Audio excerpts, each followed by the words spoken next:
All right, welcome everyone to the Old Colony MPO meeting of today. I will read the accessibility statement. Accessibility statement in Title VI, non-discrimination statement. This meeting is accessible to people with disabilities. Microphones, telephones will be used by all speakers. If you'd like these accommodations, please contact Mary Waldron at 508-583-1833, extension 202.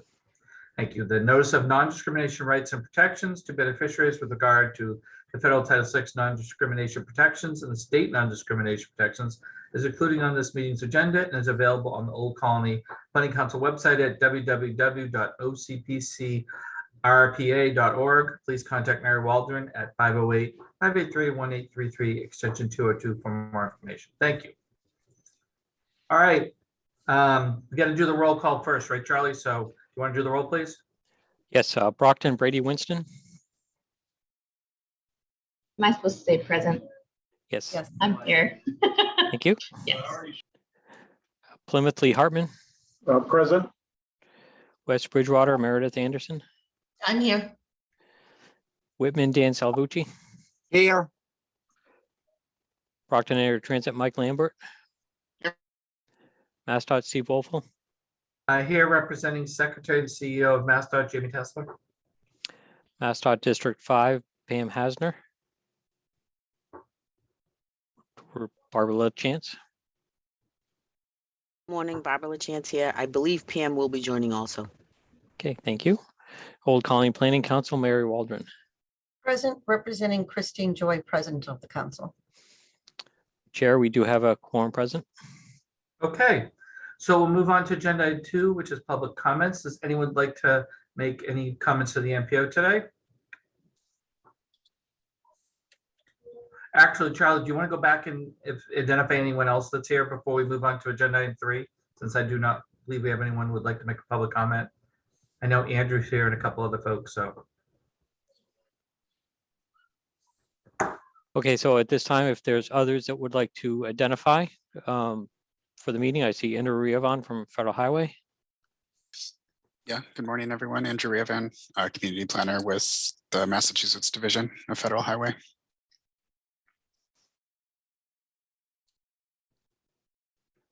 Anyone else, Charlie? I saw Greg Lucas from.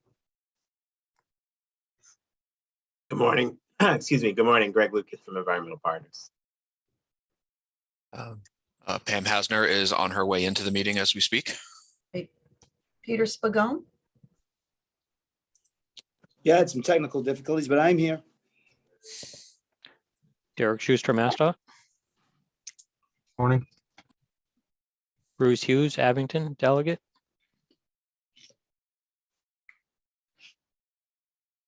Good morning. Glenn Geiler from BAT.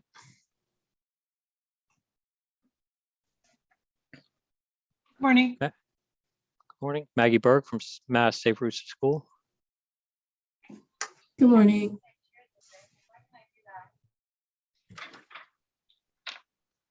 Then OCPC staff Regularino. Kyle Mowat, Good morning. Bill McNulty, Morning, everyone. Ko Cheng Lee, Good morning. and that looks like everybody for now, Chair. Yep, and we have Pam in here now too, so. Great. Hi, Pam. Thank you. I had trouble connecting. All right, so we'll move on to agenda item 3 because I believe no one answered when I asked for public comment. So we're on to agenda item 3, which is the minutes of January 18, 2022. Can I please get a motion and a second to approve the minutes of January 18th? All motion, Dan Salvucci. Lee Hartman, Plymouth, seconds. All right, any changes or comments on the minutes? All right, seeing none, Charlie, you want to read the roll, please? You're muted, Charlie. My apologies to the MPO. Brockton, Yes. Plymouth, Yes. West Bridgewater, Yes. Whitman. I'm going to abstain. I missed it. I couldn't get on. Okay. MassDOT, Yes. MassDOT District 5, Yes. Brockton Area Transit, Yes. Old Colony Planning Council. Yes. Motion carries with one abstention. All right, thank you, everyone. So we'll move on to agenda item 4, which is the update from Brockton Area Transit. Take it away, Mike. Chair. First and most importantly, as we always start our updates, the workforce is currently healthy and on the job, which is great news. Ridership peaked at about 60% of pre-COVID levels before the snow started to fall. As I like to remind the MPO, our customers are all pedestrians before they get on the bus. And obviously, pedestrian activity is a little bit limited given narrow streets and icy sidewalks. But we are hopeful that with warmer weather and a decline in cases that we'll be able to exceed the 60% mark coming through the spring. Couple other updates. One is one important one for the MPO is that the CIP capital investment planning process is currently underway with MassDOT. That has submitted requests for funding to start the process of electrification for our fleet and for our facilities. So we look forward to working with MassDOT on that process. Our commuter rail initiative, which offered low cost fares from Brockton's 3 stations to Quincy and Boston, will wrap up March 15th, but has been a great success and a great partnership between MassDOT, the T, and BET. And that is our update for now. All right, anyone have any questions for Mike? Seeing none, thanks, Mike. All right, we're on to the next agenda item, which is FY Federal Fiscal Year 2022 to 2026 TIP amendments or adjustments, which Charlie, I believe we have none. That's correct. So why don't we move to agenda item 6, which is development of the Federal Fiscal Year 2023 to 2027 TIP and going over Readiness Day results. Charlie, I'll turn it over to you. Yeah, thank you, Mr. Chair. So as we're continuing the quest to develop the 23 through 27 TIP, we have a report for the MPO today on the results of Readiness Days, and then also project by project results of the transportation evaluation criteria. So as you all may know, TIP Readiness Days is held on an annual basis, and it's an opportunity for MassDOT and MPO staffs to review projects in the current TIP 22 through 26 for their state of readiness, and also to identify potential projects for programming in 2027. So this is a collaborative process. It's gone on for many years, and it's helped, I believe, the MPOs to build better tips. And on a recent MassDOT MARPA meeting, John Bouchard had reported there was a 93% success rate in advertising a project. So a very high amount of projects being advertised in any given year. So it's one of the goals of the staff here at the Old Colony MPO to work with partners to develop a programming of project that's certainly implementable and having projects ready to go in the annual element. And just as a note on the 22 TIP, both projects have been already advertised, and so that's great news for the MPO. Next slide.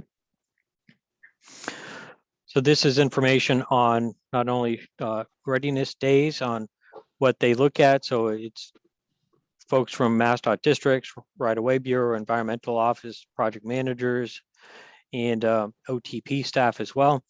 And they weigh in on different states of readiness on a project by project basis. They look at when design plans are due, potential right-of-way extensions. Are they going to be happening in the same community? If a project may have 2 communities in a given year, can the community actually tackle the right-of-way requirements?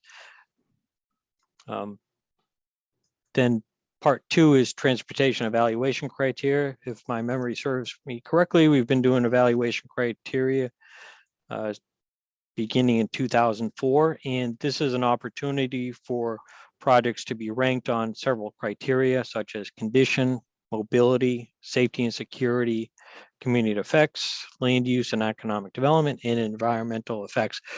More specifically on condition, that's based on essentially pavement condition. So when we're rating projects it's on a scale of 0 to 100, with 100 being the best. So this would be the magnitude of pavement improvement if you're going from a pavement condition index of 50 to perhaps 99 versus a project going from a pavement condition index of 75 to 99. The magnitude of improvement on project number 1 would score higher than it would on the second project. In terms of mobility, this is measures of level of service, intersection efficiency. On safety, that's the magnitude of potential safety improvement, whether or not the project is an HSIP crash cluster. I note that included in the evaluation criteria is a scoring mechanism for whether or not the project is on the national highway system. It's given higher priority if it's on the national highway system than not. The next grouping of evaluation criteria is community effects and support, and this involves the inclusion of equity into the evaluation criteria in terms of, is the project located in an environmental justice area, or if it's not directly within an environmental justice area, is it adjacent to it, or services provided by that project impacting or benefiting folks in environmental court. Next is land use and economic development. This focuses on measures of whether or not the project itself will create jobs, sustainable housing, and the like. And then last but not least, environmental effects. This includes your air and water quality measures. Will the project improve water quality through improved drainage and water runoff treatment, and whether or not there will be specific air quality benefits such as reductions in carbon monoxide, CO2, and the like. So moving on to the next slide, this is where we present the results of Readiness Day, and perhaps it's reflection of how well MPO staff works with MassDOT and the regional communities. The results here are, there were actually no surprises in any of the projects being evaluated in terms of readiness of them being pushed out and not ready to go in the current programmed year as identified in the current tip. So what we're going to do now is go through the results and note that the third column from the left is program year, and then in the bracket is the resultant Readiness Day recommendation year. So the first project is Stoughton Central Canton and Tosca Drive, currently at 100% design. As you can see in this slide, the current program year is 2023, and the recommended Readiness Day is 2023 as well. And then the last column on the right is the transportation evaluation score, and remind folks that this is on a scale of 0 to 100, with 100 being the highest. Project number 2 is a MassDOT project, Center Carrying Lyman Street. Same, 23 and 23 was the outcome. The next grouping of projects is actually a project that's programmed over 2 years. It's the Stoughton Corridor Improvements on Route 138, Advanced Construction Phase 1 and Phase 2. Current year is 2023, and the Readiness Day year is 2023 as well. I do note that on this project that tomorrow night at 6 p.m., MassDOT is hosting a virtual design public hearing, and I believe Bill McNulty of our staff is going to be attending that meeting and providing positive testimony in support of this project. And as we're going through this list, if folks have questions, perhaps we could raise them on a project by project basis. You just use the raise hands function, or you can also just interrupt me as well. That works. The next project is Route 123 at Plymouth Street, currently at 25% design. Outcome is 24 current and 2024 Readiness Days result. The next project is Plimpton Bridge Replacement, Winnetoxet Road over Winnetoxet River. Outcome is 2024 as well. Next slide. Brockton Crescent at Grove Summer Street Bridge, intersection improvements and bridge replacement project, 25 and 25.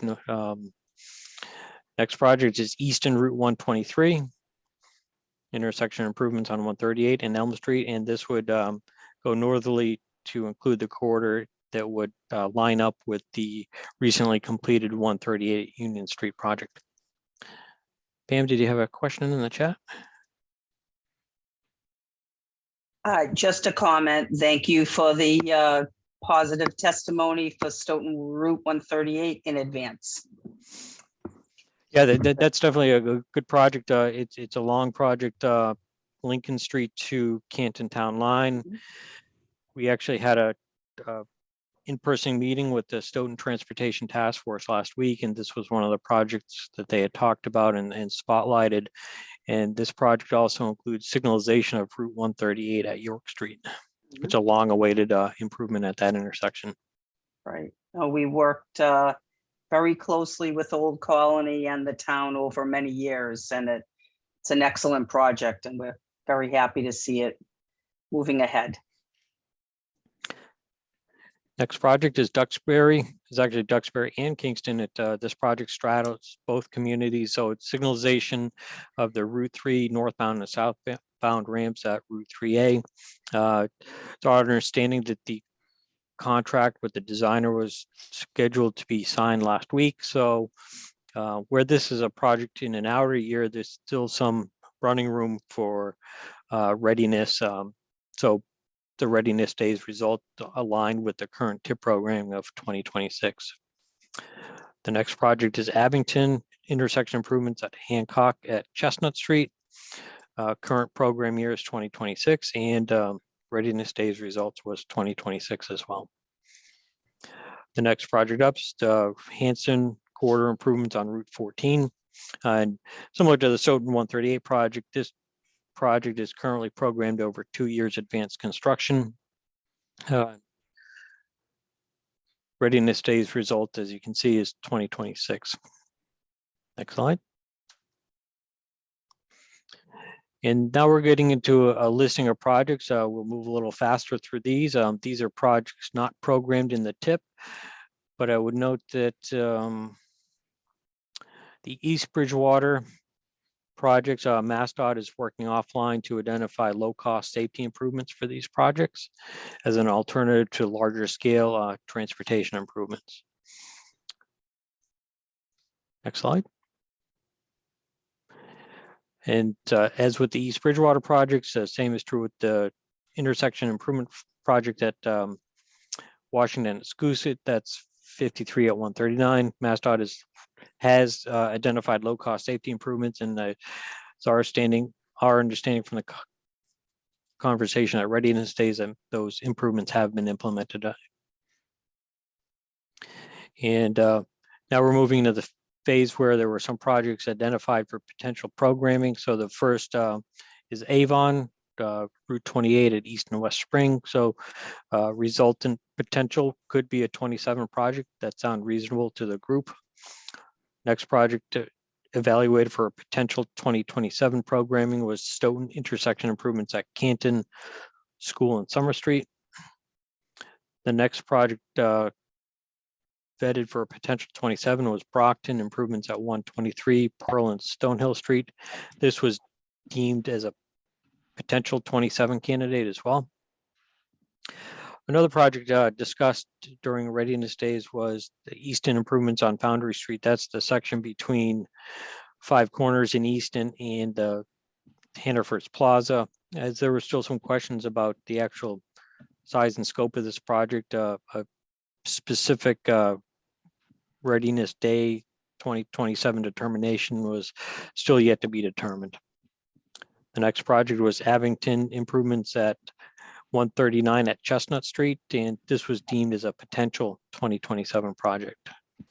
And last on this slide is the Brockton improvements on Forest Ave from West Street to Breer Street, and this was deemed as a potential candidate for 2027.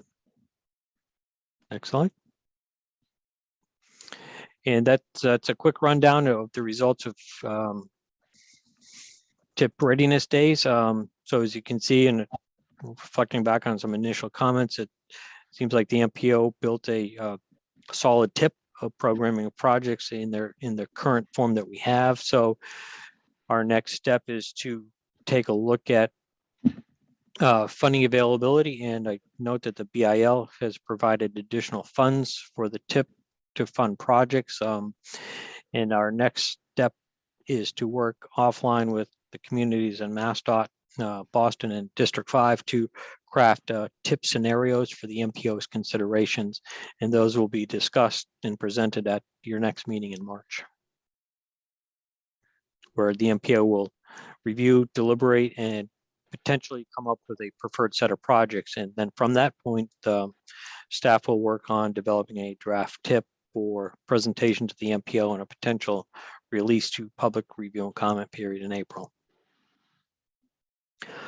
So at this time, if folks have questions, we would certainly entertain that, and or talk about other projects that we didn't specifically analyze, or if there was new information since readiness days that has come in, we would like to hear that information as well. All right, does anyone have any questions for Charlie?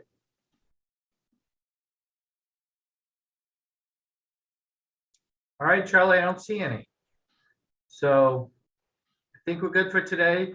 Please take a look at this table, and as Charlie said, things start ramping up next month for a TIP development. So if you have any questions, reach out to Charlie or Pam before next meeting. But all right, thanks. And we'd just like to take this opportunity on behalf of Old Colony Planning Council. We'd like to thank Derek Schuster and Pam Hasner and company and all the folks that participated in this effort. If you think it definitely has value and it helps build implementable tips. And Charlie, I would just like to point out that Derek Cravat of MassDOT has joined the meeting. Great. Welcome, Derek. Hey, And thanks. All right, I think it's time we can move to agenda item 7, which is road safety audits at multiple locations. I don't know who's doing this, Charlie, so. Bill McNulty. All right, go ahead, Bill. Thank you, Mr. Chair. This is just an update on where we stand with this program. It's, it's hard to believe that we're already 5 months into our work program. So getting close to halfway through. So you may recall that this program we first launched this in 2021 as a initiative to address high crash locations and ultimately target some of make progress towards some of our safety performance targets. So the objective of this program is to select high crash locations or areas of safety concern in the communities, and do road safety audits to identify measures that can be implemented to ultimately reduce the overall number of injuries and fatalities. And while the hope is that these improvements can be made with lower cost measures, things that can be implemented with minimal design. Sometimes it does help the community to ultimately decide that we need a capital improvement project is going to be the best way to go. In the last agenda item, Charlie mentioned Route 139 at Chestnut Street. That was the location that we actually did a road safety audit in the first go around with this program. And through analysis, we saw that the crash problem there was at such a level that improving that intersection with either a roundabout or a traffic signal is probably the best course of action for improving safety. And the town has since decided to initiate a project there. Now you can see that that's a potential 2027 project. So this go around 2022 is off to a good start. We've already completed one road safety audit that was in the town of Easton at the intersection of Massapohog Avenue and Mill Street. That one was interesting because that's a location that actually has a lot of bicyclists going through it. It's relatively near a very large recreational area, a DCR facility, the Borderland State Park. So that was a great project, and that's been completed and distributed to the town. We have several in the pipeline this week. We're doing 3 road safety audits in Duxbury on Friday. Next week, we have 2 scheduled in Abington. And then we also have 2 identified in the city of Brockton, currently working on the crash analysis for those, and we'll be scheduling those soon. So this is a great start for the first half of the program. Going forward, what we're currently doing is we're updating our safety management system with the we're updating the equivalent to property damage only score, the EPDO, using up through 2021. Previously, it was up through 2020. If you're not familiar with that scoring system, basically it's a weighted value that helps us helps us rank safety at intersections, see how intersections compare against each other. So we look at all the crashes in a minimal 3-year period. A crash that results in property damage only receives a point value of 1, whereas a crash that resulted in an injury or a fatality receives a point value of 21.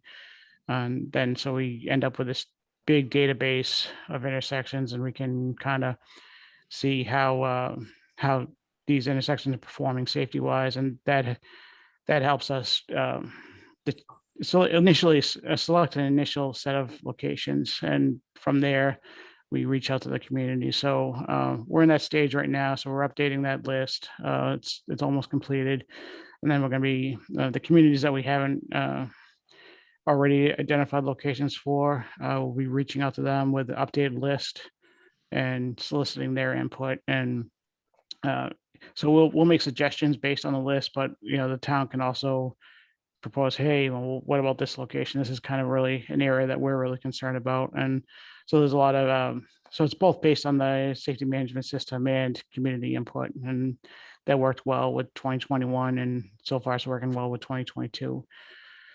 So that's where we are with this. I'm happy to entertain any questions. Does anyone have any questions of Bill?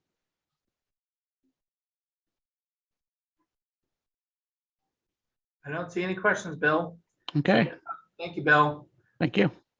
All right, let's move to the next agenda item, which is freight planning action plan overview. Charlie, who's this going to be? It's going to be Ray Garino. Go ahead, Ray. Thank you, Mr. Chairman. I have a brief presentation just to show what we're going to accomplish with this study. Next slide, please.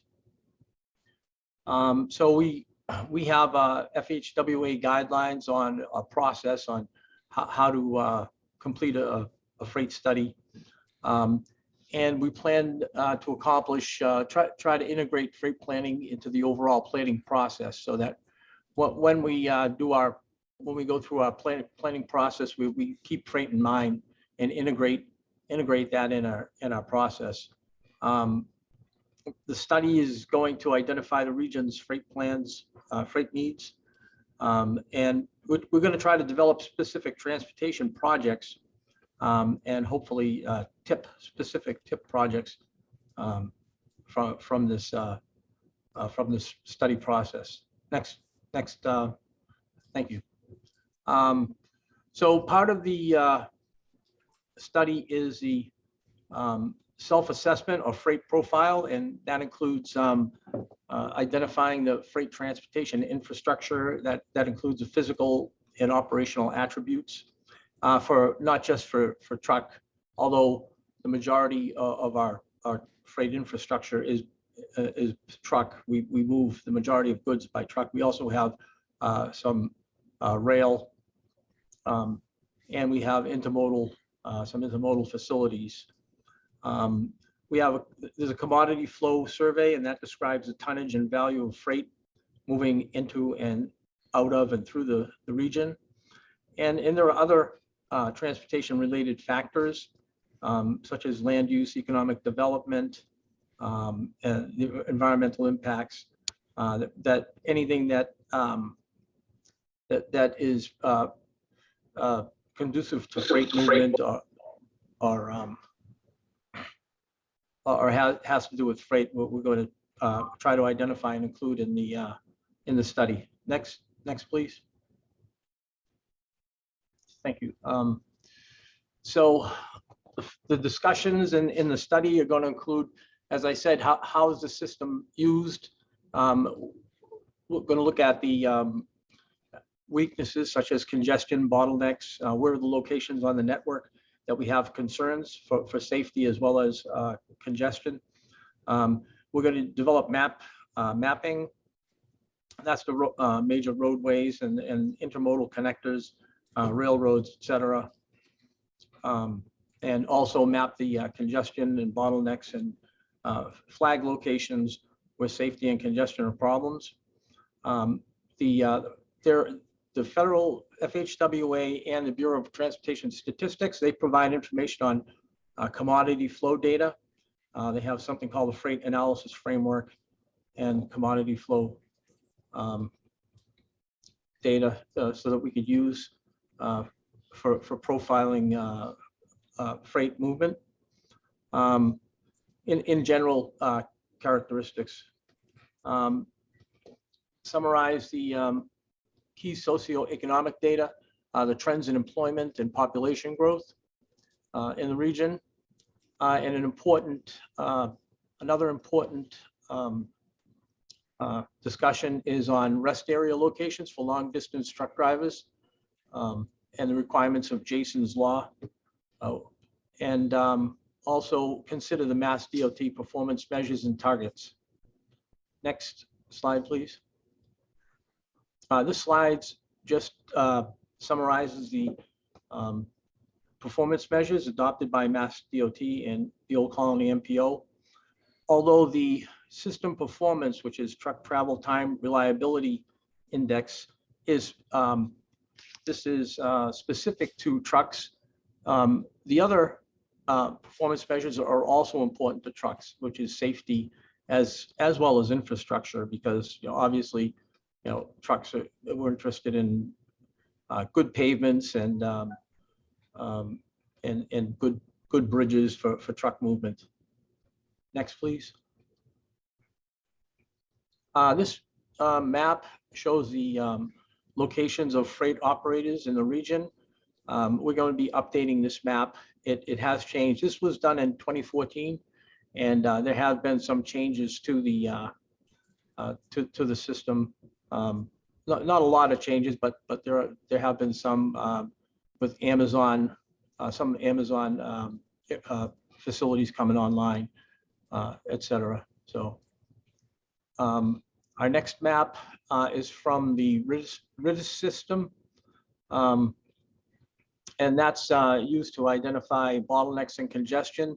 This is the Brockton area, and it identifies Route 24 and Route 27 through Brockton Center, and also Route 27 up through Stoughton. Next map, please. These two maps are the same using RIDIS, showing the bottlenecks and congestion. Although you really can't see, this is Route 106, Route 24, and Route 104 through West Bridgewater and Bridgewater. That's the top map, as well as I-495. And the lower one is in Plymouth and Kingston and along the coast, Route 3A and Route 3, as well as Route 27. Next map, next slide, please. This just summarizes the discussion about Jason's Law, and that came along with map 21, which required that the states address commercial vehicle parking shortage. There is a vehicle parking shortage for long distance trucks in the country, actually, not just in Massachusetts. As part of map 21, the states are required to evaluate the capacity for adequate parking, safe parking for long distance truckers, and to try to improve that those conditions. This is really the only long distance truck stop that we have is on Route 24 on the northbound side and the southbound side near I-495. And it is from preliminary, we've gone out there and observed it is crowded during the peak hours. The peak hours are from 4 p.m. to 7 a.m. and 4 p.m. at night to 7 a.m. in the morning, when there's most need. And one of the ramps on the northbound side is actually used. Trucks will actually park along the ramps exiting to the highway. That's how crowded it is that they actually use that extra space. So we're going to do some observations, go out there and count how many trucks, what kind of capacity there is, and how far over the capacity we are. Next slide, please. This is a real brief slide showing the timeline. So we're right now in February and March. We're working on the freight profile and the bottlenecks and congestion crash experience. April, May, we're going to be mapping and getting the updates of our data. And then we're expecting to have a draft in June and July for review to stakeholders, and then final text. Next, thank you. And that sums up, and that comes to the end of the presentation. If there are any questions, I'd be happy to try to answer. All right, anyone have any questions for Ray? Yeah, Ray, if I may, to the chair, Dan Salvucci from Whitman. I've noticed on the highways when I'm traveling, like we'll say to New Hampshire, you have wait stations that are set up to wait tractor trailers as they drive through by the state. When they're not in use, the gates are closed. Why not, when they're not in use, have a duplicate use for them? And for an overnight truck driver, if they're tired, they need to get some sleep, they think they can't make it to the next rest stop, why not use those? Yeah, I mean, that's perfectly excellent suggestion. You know, that's a lot of the actually a lot of the truck stops are actually privately owned. I don't know the exact. Yeah, I don't know the exact relationship they have with the state, but there's contracted. But there are rest areas. Massachusetts has rest areas that are that are not privately owned, but that could be one of them, just a rest area. It doesn't have all the other facilities that they need, like showers and things like that, you know, food or anything like that. But at least it's an area, it's a safe area for them to, for truckers to have some space to, because these trucks have a lot of the amenities inside them, you know, and but that's perfectly good. Yeah, it's something to think about. Yeah, definitely. Yep. To the chair, I had a comment, please. Sure, go ahead. Yep. Okay, I've had some practical experience lately working at a truck terminal, and you know, it really is a real issue. I had a guy come in with a load, and he was right on his hours of service. He couldn't even pick up an empty trailer. He had to go find some place to rest.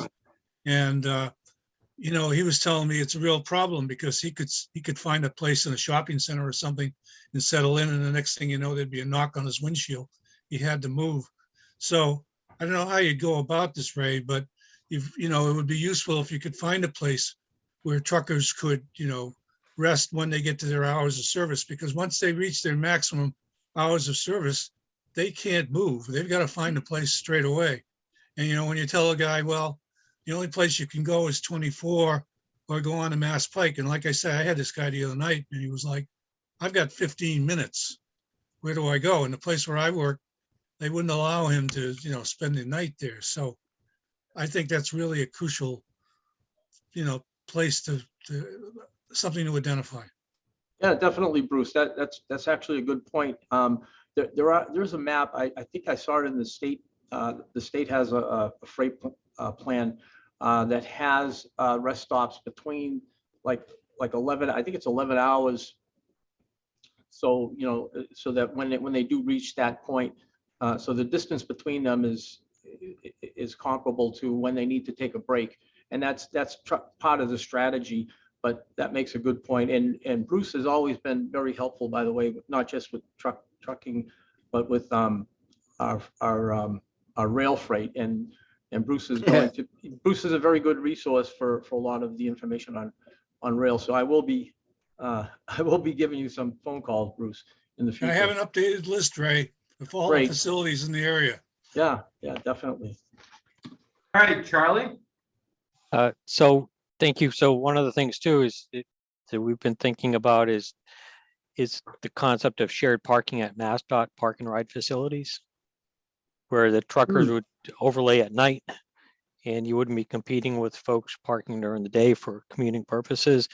And to point out that on the Route 3 corridor, you have two actually really nice MassDOT full service park and ride facilities. The one, I still call it, well, I was going to say exit 5, but we'll call it Route 3 at Long Pond Road, park and ride that has it has food and bathroom facilities, but no fuel.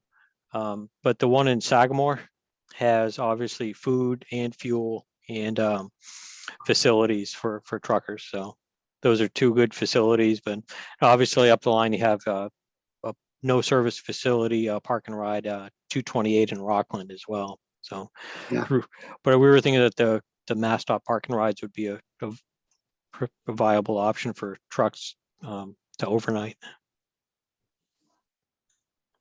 Pam?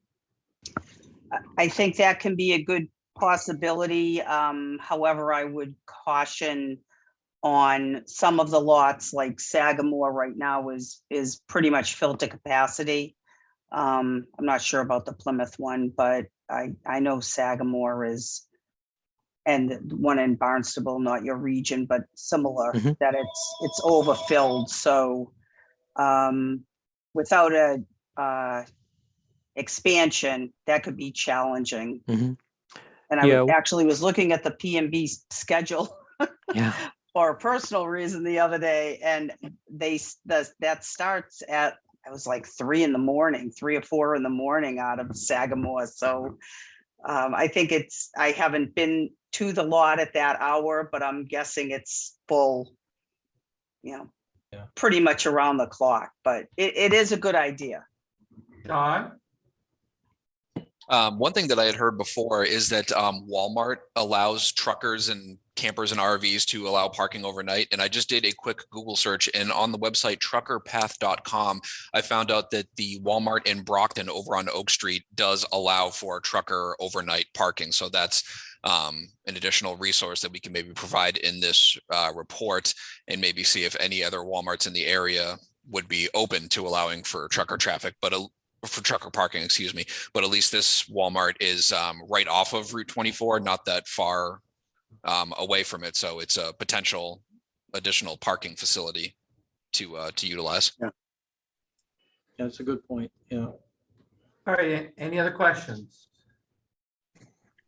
Seeing none, good job, Ray. Ray, as you're doing this work, make sure you check in with Michaela Niles in our office. She's our freight coordinator, and Schuster or Derek Cravat can put you in touch with her.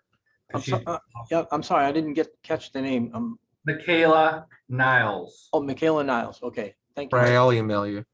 Okay, great. Schuster. All right, why don't we move on to the next agenda item, which is administrative matters, other business, and date and time of next meeting. Charlie, do you have any? Yeah, well, I'm sorry. So we'll just, we got a couple items here, and then we're going to wrap up with a schedule of potential meeting dates. Yep. So last week, MassDOT held a virtual design public hearing for the Route 24 bridge over Canton, Route 24 over Canton Street Bridge in Randolph. And we provided testimony on behalf of, state of good repair. It's a good project. However, there was some concern about the potential detours in and around Stoughton and Avon during the actual bridge closure on the weekend. And next slide. So as mentioned earlier, there's a design public hearing of which OCPC will be attending. Bill McNulty to provide a positive testimony in support of this project. It's tomorrow night at 6 p.m. I do note that There's a link on this slide that has the list of all MassDOT virtual design public hearings and how to register for the event. And a note that they all will be recorded and transcribed by a stenographer. Next slide. So there's a notice of funding availability for the next round of RAISE grants, and this is applications are due in about 2 months.